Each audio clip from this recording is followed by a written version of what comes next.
Hi friends, இன்றைக்கி நம்ம என்ன பார்க்க போகிறோம்னு பார்த்தீங்கன்னா, ப்ளவுஸில் கப் ஷேப் தான் பார்க்க போகிறோம். இதில் நம்ம 3 பக்கம் டாட் எப்படி ஈஸியாக பிடிக்கலான்றதை பற்றியும் பார்க்கலாம் வாங்க. இப்போது உங்களுக்கு 3 டாட் சொன்னோம் இல்லையா கப் ஷேப்பில், அதில் நீங்கள் அதாவது நான் லைனிங் கிளாத் தைக்கிறேன், அதனால் உள்பக்கம் எடுத்து வச்சுட்டு இந்த பாருங்கள், ஷோல்டர் கரெக்டாக இந்த எஜ்ஜு வச்சுக்கோங்க. ஷோல்டரை வச்சுட்டு இப்படி பிடிச்சிங்கன்னா இந்த மாதிரி மடியும். இப்போ மடித்ததில் அளவு டேப் எடுத்துக்கோங்க. அளவு டேப்பில் 3 அளவு சொன்னேன் இல்லையா, அதில் இதை அளவாக வச்சிங்க. கப் ஷேப்புக்கு அளவு இது பாருங்கள், இங்கேருந்து இங்கே 1, மேலே 2.5. இது வந்து எல்லா ப்ளவுஸுக்குமே, அதாவது சின்னவங்க பெரியவங்கன்னு இல்லை, எல்லார் ப்ளவுஸுக்குமே இந்த அளவு பொருந்தும். இதையே நீங்கள் பிடிக்கலாம். இதுலேருந்து இதில் 2.5, இது பாருங்கள் 2.5. இப்போ இதை டாட் பிடிங்க. இந்த புள்ளியும் இந்த புள்ளியும் கிராஸில் இணைச்சி டாட் பிடிக்கணும்.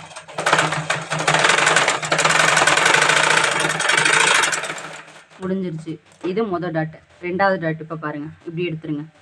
இப்போது நம்ம ப்ளவுஸு இந்த போதிலையா கழுத்து பக்கம், இதுலேருந்து இங்கே பட்டி வெடிப்போம் இல்லையா, கொக்கி பட்டி, அந்த இடத்தையும் இந்த கழுத்து சேஃப் வருது இல்லையா, இதையும் 2ஆக மடிங்க. 2ஆக மடிக்கும் போது இப்படி சமமாக இல்லை, நல்லா பார்த்துக்கோங்க. கழுத்து சேஃப்லேருந்து கீழே இருக்கு இல்லையா, இதுலேருந்து இதில் இவ்வளோ இந்த அளவு கேப் இருக்கணும். இந்த அளவு கேப் இருந்து இந்த துணி கிராஸில் வரணும். இப்படி நேராக பிடிக்காதீங்க, துணி கிராஸில் இப்படி வரணும். இது பாருங்கள், இந்த அளவு கேப் இருக்கணும். இப்போ இங்கேருந்து இங்கே 3, இது எல்லா ப்ளவுஸுக்குமே பொருந்தும். இங்கேருந்து இங்கே 3, இப்போ இங்கேருந்து இங்கே 3 டாட் பிடிங்க.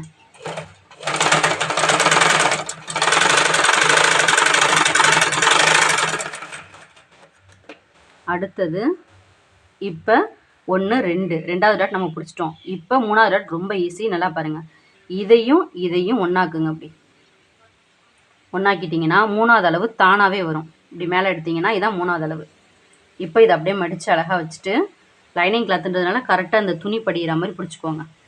இப்படி பிடிச்சிட்டு இப்படி வச்சுக்கோங்க. சாதா துணியில் உங்களுக்கு ஈஸியாகவே வந்துடும். இப்போ இங்கேருந்து இங்கே 4, இந்த பாருங்கள் கரெக்டாக 4ல் குறிச்சிருக்கேன். இப்போ இங்கேருந்து இந்த 4 அடிச்சு விடுங்க.